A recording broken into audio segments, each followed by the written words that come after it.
All attendees are in listen-only mode.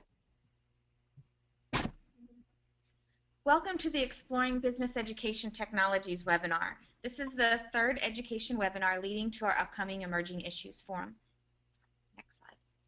My name is Kendall Hagman, and I'm the Education Policy Manager for the Institute for Emerging Issues. For those of you on the webinar today that are not familiar with IEI, we are a nonprofit, statewide think and do tank that brings people together around complex issues in pursuit of a single goal: ensuring North Carolina's future competitiveness. Housed at North Carolina State University, our 4 areas of focus are economy, health, environments, and education. The upcoming 29th Annual Emerging Issues Forum, entitled Teachers in the Great Economic Debate, is bringing together leaders from North Carolina, across the country, and across the world to address how we train, retain, and support world-class teachers in every classroom to secure North Carolina's future competitiveness. In preparation for this year's forum, IEI convened a working group of statewide policy, business, and education stakeholders that identified teacher preparation and professional development as key factors in improving student performance and fostering economic growth in our state. Next slide. To explore these concepts, we've pulled together a group of experts in the fields of technology development, education, and business aviation to hear multiple points of view on employee preparation, pre-service, and professional development. Topics to be covered in today's webinar include online teacher preparation and professional development, looking at cultivating communities of practice, trends in both online and blended professional learning. We'll be looking at how digital tools are transforming learning, virtual internships and the North Carolina Virtual Public School Teacher Assistant Induction Program. We'll look at teacher capacity building, approaches to professional development in the private sector, as well as how can both schools and businesses learn from each other. As participants of today's webinar, our panelists will share their knowledge and expertise on the before mentioned topics. For those of you in attendance, feel free to submit your questions throughout the presentation. If you have a question that is directed to a specific panelist, we're just going to ask that you please identify the panelist when entering your question. You'll enter your question in the questions section of the GoToWebinar control panel. The questions will be sent to our moderator, Kathy Kavanaugh, who will moderate the question and answer sessions following each of the presentations. On today's webinar, we have Kathy Kavanaugh, the Director of Teaching and Learning at Microsoft, Barbara Tracy, Director of the Education Development Center, Leslie Fetzer, Professional Learning Coordinator for the North Carolina Virtual Public Schools, and Julia Carpenter, Senior Instructional Designer at General Dynamics. Today's webinar is being recorded. The slides and audio will be available on our website by Friday, September 17th. So enough of the introductions. Ladies, let's begin by welcoming our first panelist and the webinar moderator, Kathy Kavanaugh. Thanks, Kendall, and thank you so much to IEI for hosting us on this important and rapidly evolving topic that I think is important to all of us in education and in the professions. I'm excited that we were able to bring this panel together to share some of our ideas and our experiences, some of what we've seen work, some of the research, and also to get some insights from you, hopefully. So if we go to my title slide, what I'd like to do is to set the stage with kind of bigger picture concepts and some of the evidence-based principles that guide professional learning. Dynamic professional learning is what I'm focused on. In particular, the kinds of learning environments that support professional learning throughout the career ladder, based on the work that I did prior to Microsoft in professional development and online learning research. So when I think about learning, always learning, I think this is where we are as professionals, and this is where we are probably in the professions that we're guiding. Whether we're learning for our own personal growth or we're learning to add to our professional value, there is an imperative that we keep learning throughout our lives, but certainly throughout our careers. Let's go to the next slide, where I've thought about these imperatives. I've thought about the messages that I keep hearing in business and in education. We hear if we don't change, we'll become obsolete. If we don't innovate, we'll be left behind. One that I loved was, if we're not agile, then we're fragile. So we must be relevant. We must stay relevant. We must continue to have an impact, and we need to be more aware of what that impact is within the sectors in which we work. And to do that, that means that every person, every professional who works for business or an education organization really needs to continue to think about his or her effectiveness, the impact that he or she makes, and ways to continue to stay updated and to stay ahead. So let's go ahead to the next one, where I think about those imperatives. I think about the needs of a wide range of professionals. You know, our careers are longer. We're in our professions for very, very long periods of time. And so when we look at a single organization, no matter how large it is, there's a great range of people. There are a great range of perspectives, and there are a great range of levels of experience and expertise, which is a great thing that helps us to be innovative.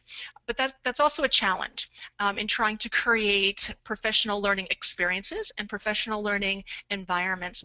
So when I thought about these imperatives, the rapid change, the needs that we have for everyone to continue learning, I thought about the factors that comprise a dynamic professional learning environment. And really the bottom line is that we talk about learner-centered and student-centered. I've started to think about it as learner-owned. The learner owns his or her learning. The learner, the professional that we're talking about, owns his or her development throughout a career and needs to be able to control the learning environments where that learning takes place. So those learning environments need to support just-in-time learning. So it may be a small episode of learning, or it may be something broader, more longer term. It may be a specific set of skills. It may be a new credential that needs to be added. But certainly we're talking about learning that's job embedded, it's practical, it's relevant, it's tied to practice. And for many people, those credentials matter, depending on where we are in the world, what our professions are. I think in particular, my most recent role before this year, the last couple of years, was working in the United Arab Emirates. And I was a college administrator at that point, and we had people literally from dozens of countries around the world. And credentials mattered a great deal because that was a very mobile professional group. And they needed to be able to carry their expertise with them and demonstrate it in ways that were meaningful. And so the way that we thought about professional learning was, for each individual, it's not I am what I eat, but it's I am what I know, I am what I can show. And so we needed ways for professionals to be able to show who they are professionally, what they could do, and what they knew. And so let's go ahead to the next one, where I take these principles of the dynamic professional learning environment and start to kind of make that more concrete and think about how to make these learning environments as available and as flexible as possible for all of the learners that are in our professional organizations. And so I think about online, which is really what thread ties us together today. We're talking about technology, we're talking about online environments to support this kind of professional learning that we're talking about. So what's the rationale for that? This comes from research, and there's some references, I think, in a slide later on, or that will be available online for people who want to dig into it. But when we talk about online professional development, certainly we know that online learning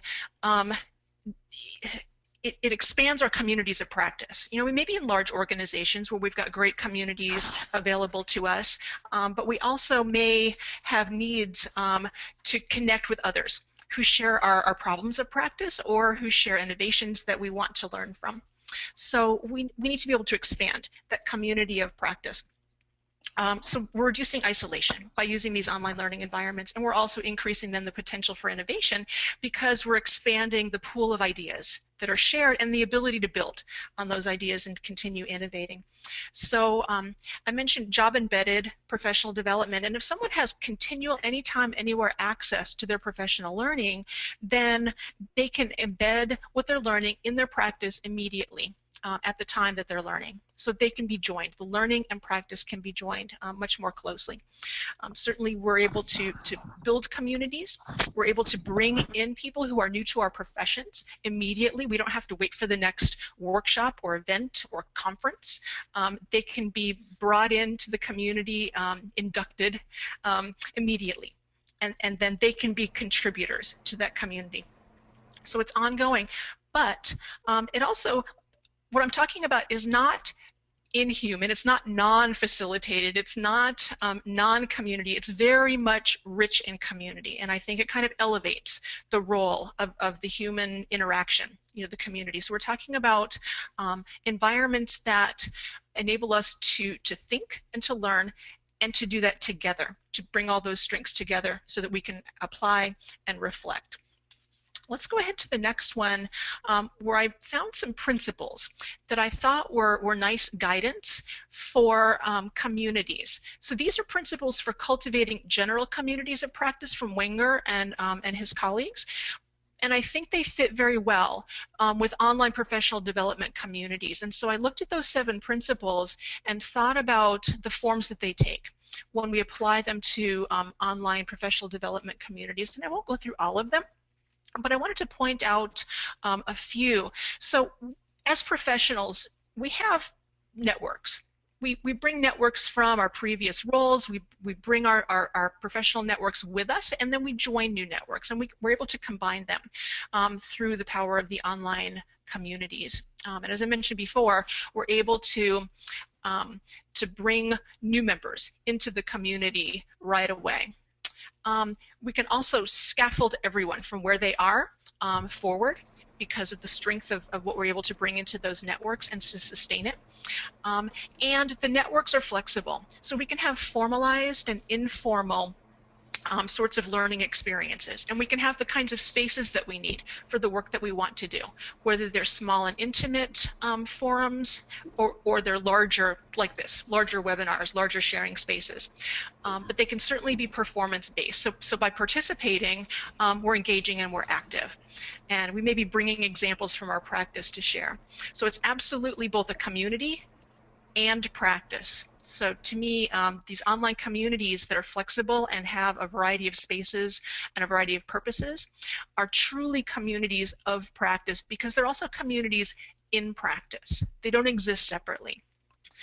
Let's go ahead to the next one, which is the one that I'm using to conclude and kind of wrap things together. This is based on some research from the University of Florida and other places within the last few years, and ties to, I think, the examples that, that Barbara and Leslie and Julia will take us more deeply into. So a few examples of the kinds of learning environments that have succeeded for online professional development, whether it's in education organizations or in corporate or other types of organizations. So mentoring is incredibly strong online. I think we've all been in our roles long enough that we've had probably a series of mentors in our lives. We may have chosen some of them. We may have gotten lucky and accidentally found incredible mentors. We may have been assigned mentors. So mentoring succeeds to a large or small extent, depending on the match of the mentor and the mentee. But having access to mentors online gives us a greater likelihood of finding a mentor who will click with us and will help us move forward.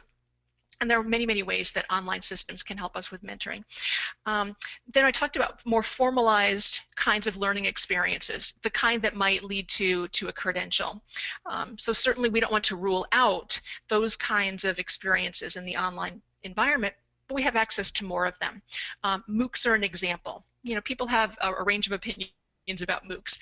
They were developed to provide access to learning, which clearly they have done. There were some expectations that people complete them, but that might have not been the reason that someone joined one. So I think we have to measure success based on the goals of the learner. And so having online courses and workshops of various sizes and open access allows more people access to the kinds of learning that they want for their professional stage. And we spent some time talking about professional learning communities, which I think we'll hear a little bit more about. And then inquiry.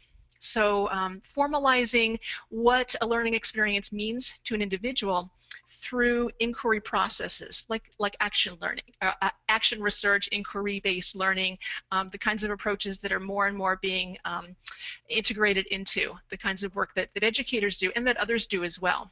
Inquiry and action research I'm seeing used more in a wide range of organizations. That both makes learning meaningful and then also provides lessons in structured forms for the rest of us to learn from.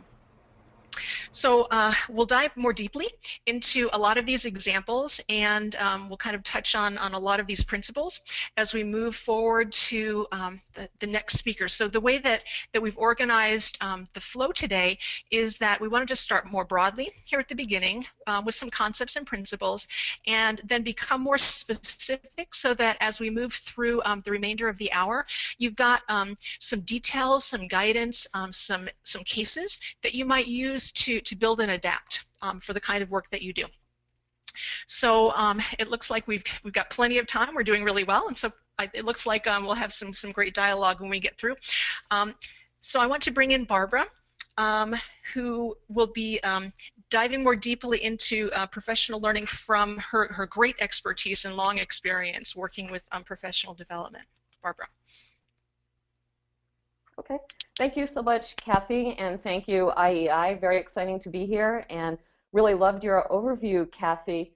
What I do is I work at Education Development Center, which is a large nonprofit, and as Kathy mentioned, I direct a national online professional development program where we've been working with states and districts and colleges and universities and virtual schools, other organizations to help them build online and blended and mobile learning programs, starting and really focusing initially on teacher professional learning online. So it's really fun to be here and also talk with the rest of the panelists. So if you could go to the next slide. I have grabbed a quote, okay, and now the next slide. I've grabbed some background to what I'll be talking about, but it also follows beautifully with Kathy's comments, kind of the foundation and what supports Kathy's overview was actually noted by the U.S. Department of Education in the 2010 National Ed Tech Plan, which is really worth reviewing. It's a great overview and perspective for the role of technology in education. And it happens to recognize exactly what we're talking about today, that online professional learning, online professional development can be a wonderful solution to some of the traditional problems of in-face and in-person professional learning. And that doesn't only have to be for educators. It applies to any form of professional learning, although the Ed Tech Plan is focused on education. I love the start of this quote: episodic and ineffective professional development is replaced by professional learning that's collaborative, coherent, and continuous, and can blend different models, which is what we'll be talking about throughout the rest of the webinar. If you can go to the next slide. How does it do that? What are some of the opportunities? How does online learning solve some of the traditional problems? Episodic, ineffective professional development. Episodic because if you go to the research on what is professional learning, it's extended over time. There's learning communities, as Kathy talked about. It's applicable to the work that you're doing. If you're an educator, it's applicable to the schools and the students and the classes that you're teaching. And you have to have a connection to that content and a connection to that practice. Episodic, one-shot, scheduled professional development can be powerful. It can also have limitations in meeting those goals that can be solved by online learning, which provides flexible access for educators or other professionals to participate in learning, to put the time into it, to be reflective, as Kathy said, through learning communities, which is a very important part of the professional learning that we develop. There may be an image of online learning that it's isolating, that it's just a person with a computer. And people may not realize just how connected you can feel in an online learning experience and in an online community, which is really, you know, what to me is the most exciting part of the professional learning we develop, where there is a group of educators that are participating as a cohort in a learning community with a facilitator, and together they're engaging with the content, trying things out in their classrooms, perhaps reading research, and they're coming back and they're discussing the content. Personalization, it allows for personal paths of learning. Courses can be designed and experiences can be designed so that it meets the particular needs, and adjustments can be made to meet the particular needs of the learner. The facilitator or the teacher of the course is also able to adjust and get to know the individual needs of their students a lot better online because they have a lot more access to each other. Lots of opportunities, many of these were touched on by Kathy, so I don't want to go over them in too much detail in the name of time, but the opportunity for professional learning, in addition to the learning communities, which really allow time for educators to be reflective when they have time to put into the course. That extended learning over time as well, that can allow something to sink in, that can allow an educator to try something out in their classroom, is really important for having an impact. And it's much less possible in one-shot episodic professional development. Another bullet that I just want to call attention to is the amount of data that's often generated in an online learning opportunity. There's a lot more access to information about what the learner is doing, how the learner is participating, that can both support the learner's own activity and knowledge about what they need to do next, as well as inform their facilitator or the teacher. Well, if we can go to the next slide. So I'm going to look at some trends. Kathy used the word continuum a few times and connecting formal and informal. Most of the work that we've been doing in EdTech Leaders Online is structured in online courses, and we've spent a lot of time trying to keep learning how to make online courses as effective and as strong and as well designed and well implemented as possible. But the exciting thing about the explosion of technology access and technology tools has enabled, again, a continuum of opportunities that are available that can connect online courses with lots of other opportunities, so that it's not just that you can be in a course every week of the year, but you can connect different types of learning activities to meet your needs, so that one form of learning can be extended with other technology tools.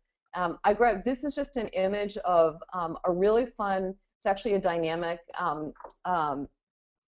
application, and the link to it is on the bottom if you actually want to go to it. But it's a social media counter where somebody has developed a Flash application that's feeding in the many different social media tools. And you can see I captured this 13 seconds into it. If you can see that on your screen, 13 seconds into it, it's running, and you can see all of the change that's been happening. So with this explosion of tools, there's kind of no turning around. They were not all necessarily designed for education, but educators are working hard to figure out how they can be useful to, again, solve some of the traditional problems that we've been having, to design and implement effective professional development as well as other learning opportunities. So I love this quote from Clay Shirky. The change we're in the middle of isn't minor and it isn't optional. So thank you to IEI for organizing this. It's good for us to talk about it. It's good to us to figure out, you know, how it really can support and help us solve, meet our needs. So if we can go to the next slide.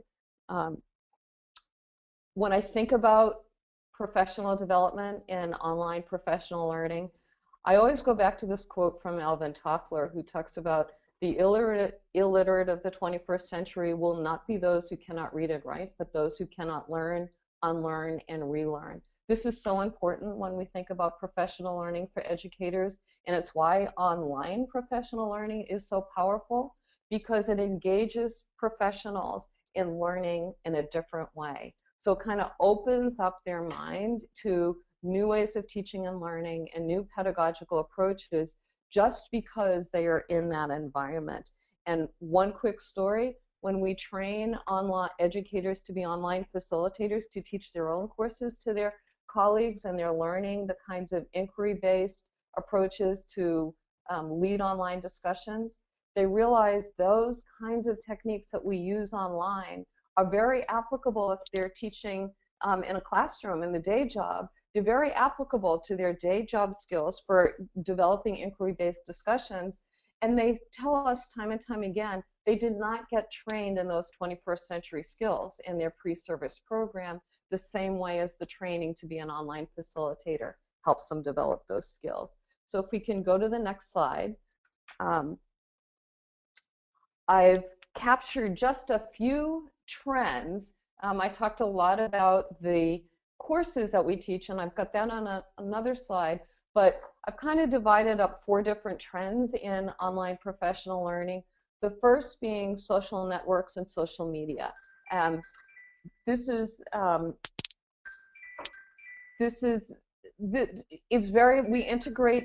We integrate Twitter and social media into our courses. It's very important from the ground up for an educator to be aware that they can now be connected to educators all around the world and learn anytime, any place according to their own needs. This is one trend.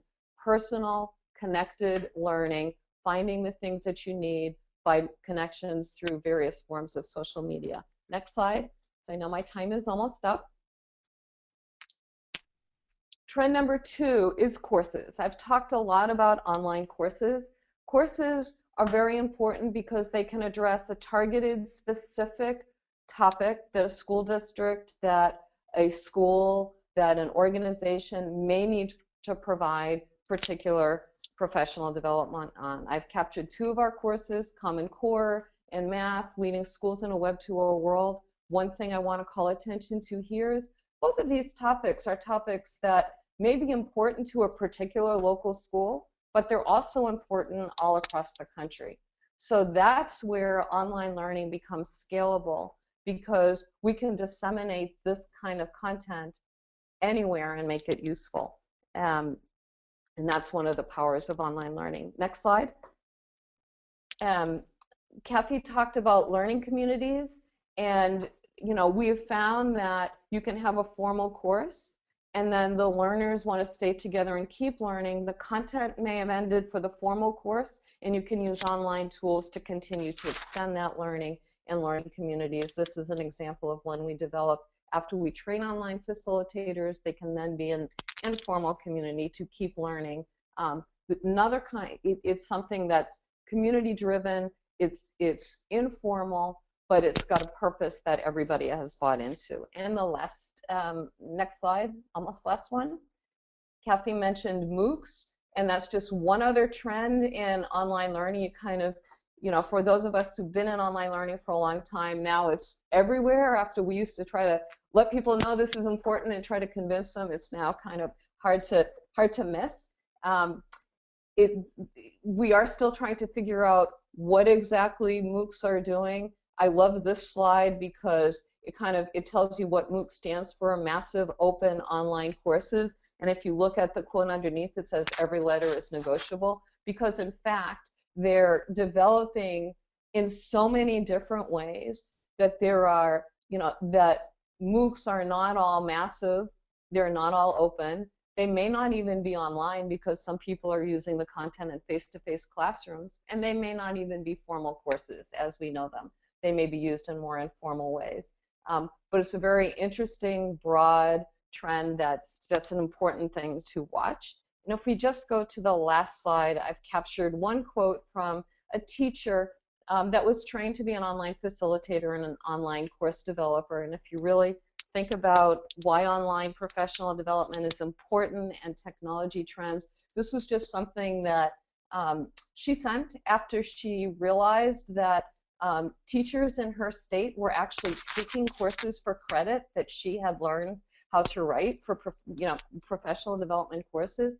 And she just realized how proud she was that she had developed those 21st century skills and sees it as so important if we're trying to bring our students into the 21st century, why it's important for educators to participate themselves in online professional development. So that's, you know, a very fast overview of trends and some thoughts. And back to you, Kathy.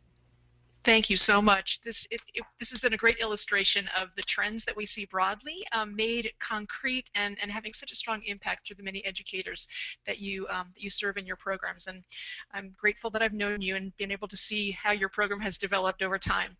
And I'm thrilled to be making the acquaintance of Leslie today.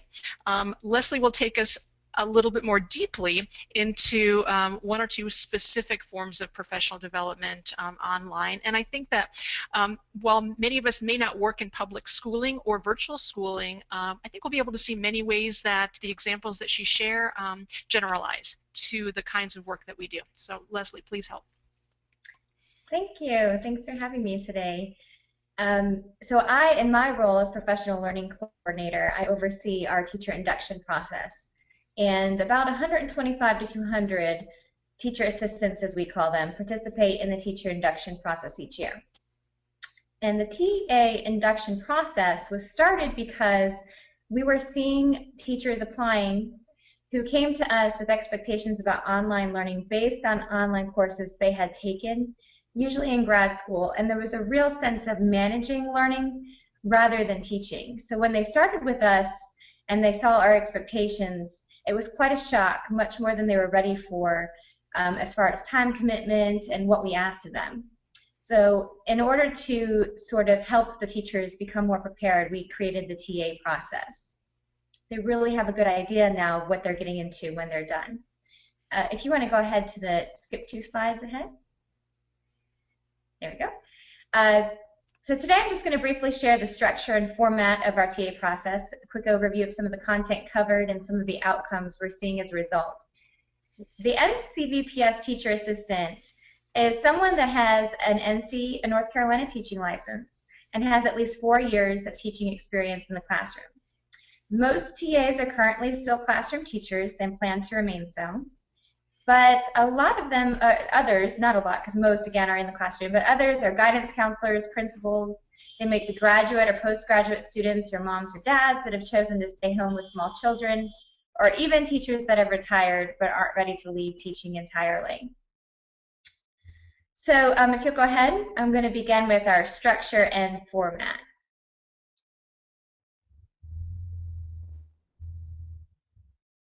And you can go one more, sorry. So the teacher induction process is 18 weeks of non-paid training and professional learning consisting of a 9-week online course followed by a 9-week practicum, which is our student teaching-like experience, in which potential teachers, as we call them again, teacher assistants, are earning 4 continuing education credits. So they're not getting paid. It's a big commitment of 18 weeks, but they are earning these continuing education credits. During the coursework, potential teachers will learn all about our policies, procedures, expectations, how to work within the learning management system. They'll learn about our instructional design, which includes universal design for learning, revised Bloom's taxonomy, and the do-for process, and best practices for teaching through communication, grading and feedback, daily postings that we call announcements, but are actually much more than announcements, where they're actually reteaching concepts based on what's happening daily, and how to personalize or individualize the instruction. And the coursework is designed to model what an online course looks like, so it'll model the courses that they will then be teaching. And they also attend regular weekly synchronous sessions to collaborate and to take a deeper look at the course content. They're really starting their professional learning community there before they join the larger learning communities in our organization. So these synchronous meetings are also starting to model what that participation looks like in the ELCs, as we call them. Instead of professional learning communities, they're electronic learning communities. After successfully completing the coursework, teacher assistants are assigned a mentor teacher, and they enter the practicum. Throughout the practicum, the teacher assistant is that's where they put what they've learned into practice during the first 9 weeks into the second 9 weeks. So they're starting to replicate during the practicum what's going to be expected of them, and they gradually have more responsibility as the 9 weeks progress. And at the end, finally, the teacher takes a post-assessment. They enter the teacher pool, and then they must score a mastery on that post-assessment and receive a recommendation from the mentor teacher to actually receive a section to teach for us. So if you could move ahead. Thank you. While the course is specific to NCVPS expectations and policies, the focus of much of the course is on pedagogy and promising practices. Next slide, please. And many times when teachers enter the TA process, they want to jump right to the technology. We do cover technology, of course, but it's my goal that by the end of the 18 weeks, the TAs realize that it's more about building the teacher-student relationships purposefully. It's more about building that community purposefully. It's about the pedagogy. It's about individualizing instruction. It's that perfect blend of content, pedagogy, and technology working together. Next slide. Thank you. So over the first 9 weeks, again, it's the coursework portion where the TAs are learning about topics like what we offer at NCVPS, basic things about how to set up their accounts. They're learning about course design. They're, why we design courses the way we do, the scenario-based learning. They learn about our 3 pillars, which are what we believe are essential to online teaching, around communication, daily posting, and adjusting, individualizing instruction, and grading and purposeful feedback. They learn about how they'll be evaluated as teachers and what support we provide. They'll get that experience with the electronic learning communities, and they'll learn about accessibility considerations and how to handle teaching students with IEPs or 504s. So the second 9 weeks replicates the first in terms of content, but now they're putting it into practice with that mentor teacher guiding them along the way. If you want to move ahead, that'd be great. Twice, actually. So now we're going to talk about outcomes. Teachers reported that it changed their classroom teaching practices in the areas of increased use of technology, learning processes, more, they're learning that they're much more than a screen in front of the room. They're learning how the students can really engage in the technology more than just as a delivery mechanism.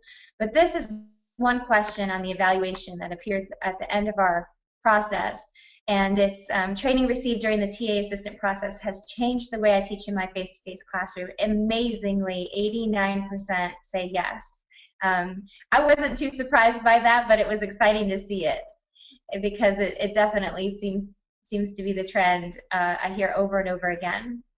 So in the ways that it said it changed, besides how they deliver or use technology in the classroom, they said that it changed the way that they see abilities to communicate with both their students and the parents. They feel more free to even pass out their personal cell phones to use texting for to expand their school time together, so it's outside of the school day. They also use more tools to communicate with those parents and other stakeholders, and they said they're just really engaging more. For example, feedback, they understand now, can be more than just text on a page. They can create a screencast, and then that student can really see them going through the process of evaluation and even evaluate each other that way. So it's really exciting to see them grow in their teaching capacity, not just with what they're doing with us online, but how they're taking that and using it in the classroom. If you'd like to go to the next slide, I have just a few quotes to share from. So this is just some of what they're saying. This is from that evaluation. It says, I've become more aware of how to really individualize for my students. I've increased the ways that I present material to them. I also use more ways to assess what they know. The second one, it's inspired me to be more active in developing relationships with each and every one of my students. And the third, I finished an MED last summer, and our work together throughout the spring and summer was equivalent to a second capstone project. Thanks. I have just one last quote. It says, the TA training experience is one of the best training situations I've personally ever been involved with. A lot of the training experiences we have in the face-to-face environment are very tedious and not very useful or practical to apply in the face-to-face classroom. The type of training I received through NCVPS was very practical and useful. I could make connections with this process that have been missing in my face-to-face setting. We can go on. So our TA process has recently, I think we need to skip one more. Oh, okay, looks like we missed one, but that's all right. Our TA process has recently been the subject of a research paper, and another research group gathering data for the social presence model from teachers and students within NCVPS found emerging data that suggest we are affecting teacher capacity in the face-to-face classroom. In fact, I'm really excited that they're going to take that emerging data now and create a research focus on that particular topic. And we also have some other groups that are now interested in contracting with us to use our training and to go through this TA process. So that's all I have. Thanks, Kathy, Leslie. I'll It's turn it great to back to see you. how you okay, thank you. I love seeing how you approach the challenges of creating a new way of teaching for a new profession, and you were able to accommodate the complexity in that new profession.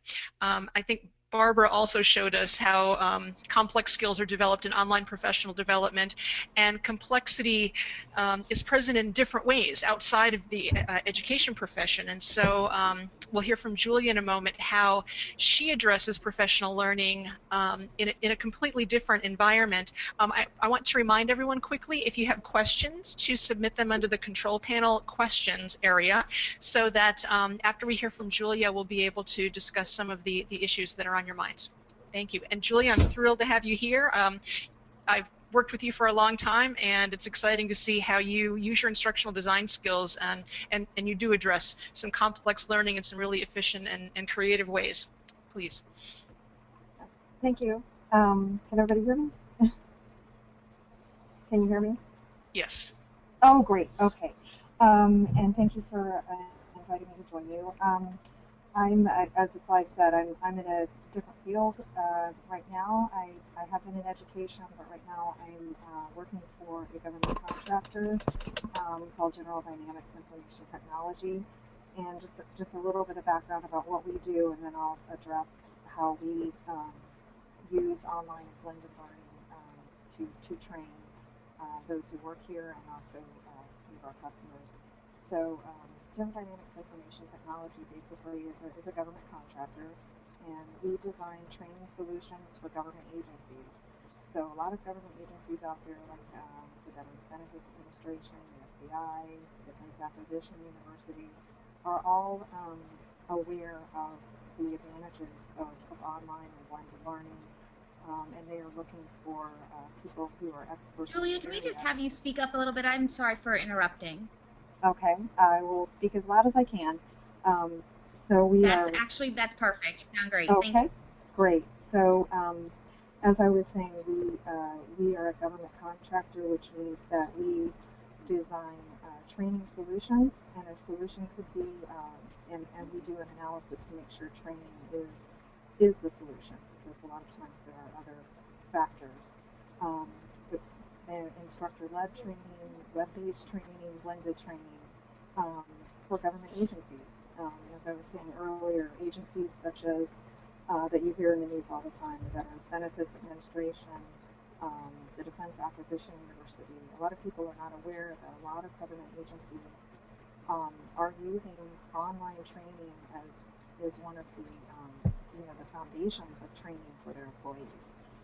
So they are looking for those who are trained in the field of instructional system design and in education to design training that is effective and instructionally sound and uses instructional strategies which are effective for their target audience.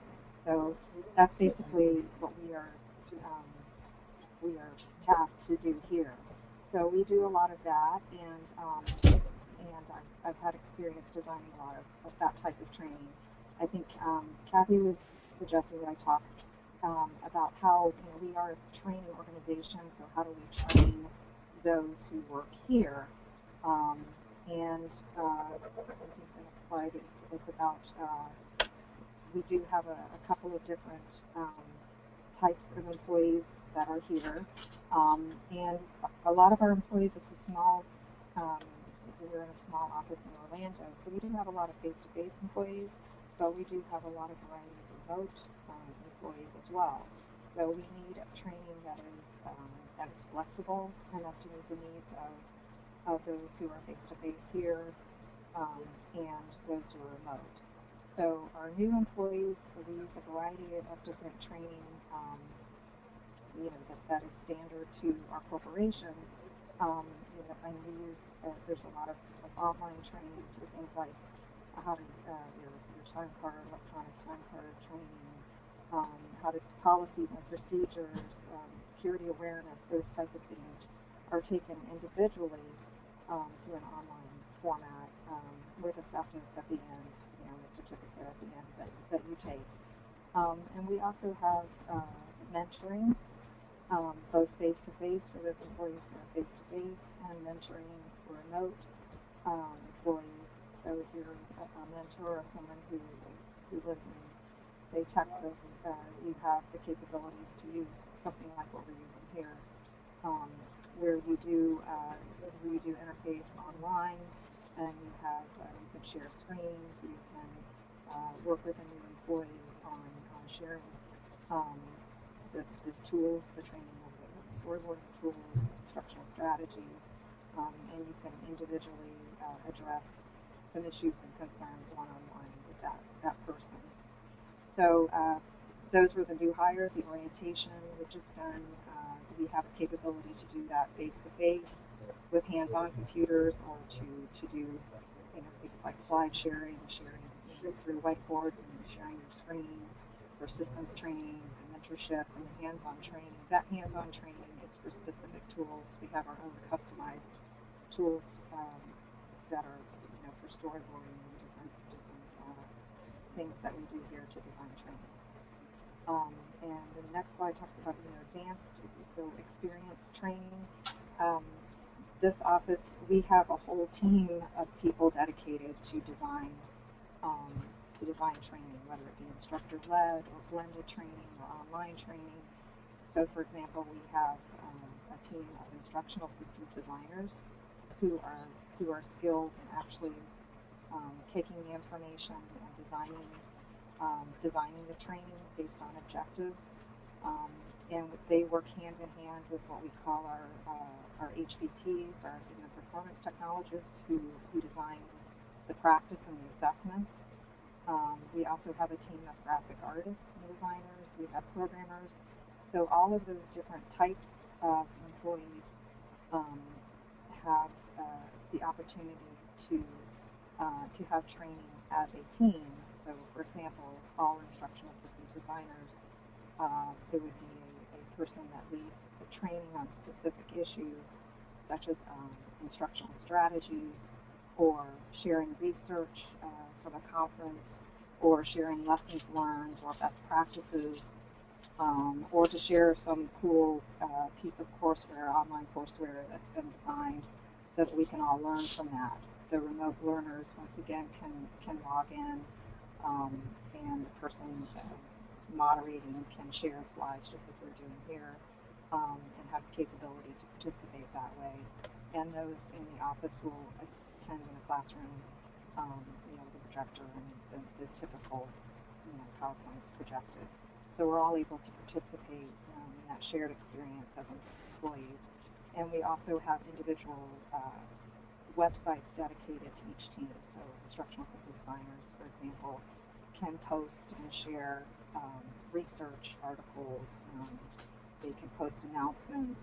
They can share opportunities for conferences and participating. And then we have something called a brown bag, brown bag workshops, which basically means on your own time at lunch, volunteering to present a specific topic, some research, or let's say you've worked on designing a course, you've come up with a very cool instructional strategy to present a certain content, you can schedule a meeting, send out an invite, and invite people to attend that training so that you can share what you've designed and so that everybody's aware, because it's very easy to get isolated on your own, what your the online project or the instructor-led project that you're designing and not share. So we try to integrate opportunities to learn from each other. And also, you know, we do design, we have the opportunities to apply and attend and present at local and international conferences. Our company does prefer those that are designed in our field, such as Society of Applied Learning Technology or ITSAC. And you can do a trial run and share what you would present at the conference to your coworkers and to those remote learners. So that's basically how we handle it. And we do need to be very flexible with our training, and we have a lot of opportunities now and a lot more flexibility in our schedules, and we do have some challenges with having employees who are remote and working different time zones and different schedules, to make sure that we're all on the same page and we all have the same training and the same opportunities to share our knowledge with each other. So that's all I have.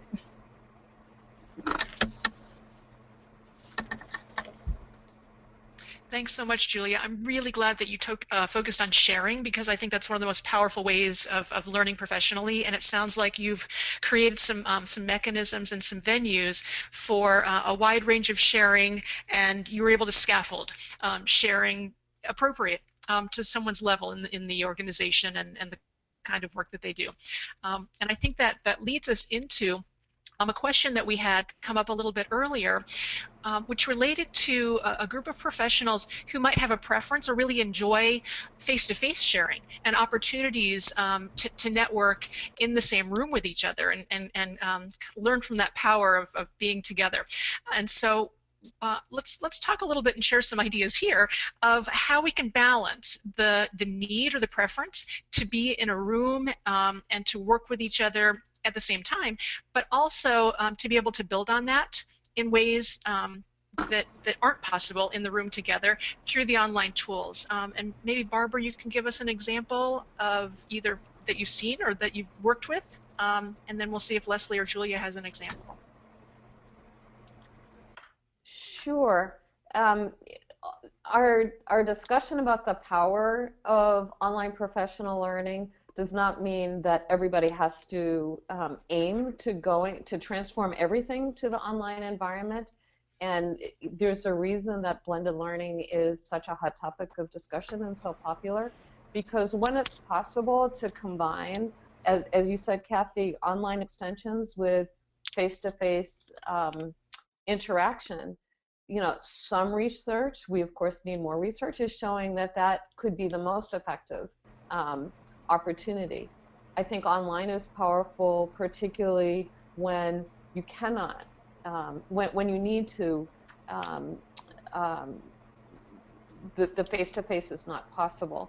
But certainly if it's possible, it's a nice opportunity to add in some face-to-face meetings, and it can really improve the results of the experience. One example is we were just providing some training for some adult basic educators here in Massachusetts who were preparing for the new GED test, which is now being offered as of this year, that's aligned to the Common Core. And they had no preparation in the Common Core and covered a wide range of community colleges here in Massachusetts that all needed that same training. And we had, as I guess you saw on the slide, we have an online course that we typically deliver to K-12 educators on the Common Core. Well, they turned to us for that training, had never taken anything online and had very low technology skills. So said, we're ready to jump in and try to take this course online, but can we please start the course with a face-to-face meeting, and we don't mind traveling. So you know, and again, it was only within our state. In fact, it was only within half of the state that these faculty were from. And it actually turned out to be wonderful because one face-to-face kickoff to get everybody started, to have them meet each other, to meet the instructor, to get into the course, to realize that some of their basic questions were the same across everyone, and it was not really that hard or that threatening, and it looked fun, made everything go well. And I'm really glad that we were able to do that for them. At the same time, if they were from all across the country, we could have made a fully online coursework. It was just nice to have that opportunity. That's one example. Great. We have just a couple of minutes, and I want to get to the second question, but Leslie or Julia, do you have anything that you want to add to that? I will just say that in our case, budget is a large reason. Being a public school, while we don't have all of our teachers come from across the state, and because we're training for 18 weeks. But one of the things that we do, just like we would in a face-to-face, is we have icebreakers, and we're very intentional about making sure that the participants are comfortable from the get-go. So right from the very beginning, we have them share something about themselves using the chat. We give them a little tour of the virtual space that they're in. And, you know, a common thing that I'll do, I just did the other night actually, because we just started a group, is I'll say, share 3 things about yourself, and we'll use the 3 Ps. 1 thing professional, 1 thing peculiar, and 1 thing personal. And it's a lot of fun, and you do really get to know each other very purposefully right away. We had someone in the room that was up at 3 a.m. because that's what time it was in Cairo, Egypt, and someone else was there at 12 noon the next day because that's what time it was in Sydney, Australia, and it was 8 p.m. our time. So it's a lot of fun. Thank you. I'm going to use your answer to kind of segue into the next question. You mentioned that there's sharing that's done depending on where people are and when they can be available and how they want to be able to participate. In our program in the UAE, it was a national program that we were quickly using mobile tablets and bringing them into the classroom. And there were things that needed to be done face-to-face that were physical. And so we set up lots of on-site sharing opportunities, but also had discussion forums and other ways that people could connect via the technology. And so it was a balance, and people could use the way of communicating that worked for them. The next question relates to manual skills and how they can be developed in an online environment. And so sometimes we're talking about blended experiences, but in the virtual schools, there are online PE classes and online science lab classes, and there are ways that those experiences work out. In some cases, the learner might go to a specific facility to do some things that need to be done hands-on, or they might use simulations. They might use video to begin that process. They might get a kit mailed to them so that they can do the manual processes and then kind of process the more cognitive elements of it online. Does anyone want to add anything to that, other ideas of how to address manual skills or physical psychomotor kinds of skills? Okay. Well, I wanted to share that we have had some challenges, for example, you know, in trying to figure out ways to make training interactive and have that face-to-face feel to it. We tried to do conflict resolution in a face-to-face type of environment where we gave, we paired people up and gave them scenarios and after we taught them some of the skills and have them act it out. And we did try to send scenarios out beforehand for online participants and have them do that. So I'm looking for ideas of it didn't work as well as possibly because just the tools. There are some things that can't replace the face-to-face eye contact, the verbal and nonverbal, or unless they videotape each other. So it is a challenge, but we're looking for that, for opportunities to make that happen, and for them to be, the remote users to be able to share what the face-to-face learners are using from interacting with each other and practicing out conflict resolution type skills. Good. Any other thoughts on that one? Okay. Kendall, do we have time for our last question, do you think? Or Yep, okay, great. And I know that we've touched on a few of these, but the question relates to specific problems encountered in online learning and ways that we might have seen to be effective in addressing those problems. And so we've been discussing a few of them. Are there any others that, that panelists have seen come up and ways that you've overcome them? One thing that may be, pretty obvious, but you have to address the access issues if you're delivering learning online. It's kind of interesting that online learning both increases access and it can create barriers. So it's very important to pay attention to how you're designing so that the learners that you're trying to reach can actually access it, bandwidth, and it's still a problem in many areas, and lots of other access issues can be created that you have to pay attention to while you're creating new access to learning. That is important. I would second that. Access issues are the issue.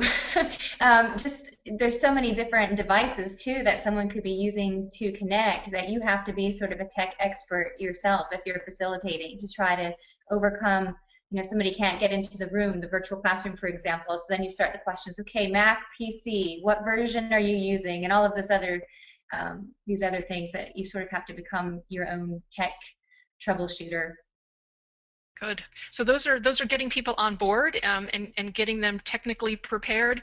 And then there's the other end of the spectrum, which is completion, and that's a criticism sometimes in online learning. And so we mentioned at the beginning that sometimes online learning is about access, and sometimes it's actually about completing a learning process. And so some ways that we've been successful in helping to ensure completion and success are things like project-based learning, steps in a project that relates to someone's practice or someone's real world, and they're learning the concepts or the skills through that meaningful real world project with plenty of guidance and feedback and very, very clear information along the way. Ultra clear, which I think relates back to Barbara's question or Barbara's statement about when people learn to teach online and they have to be very clear and organized, that translates to improvements in their classroom work. Any last comments on that one before we turn it back to Kendall?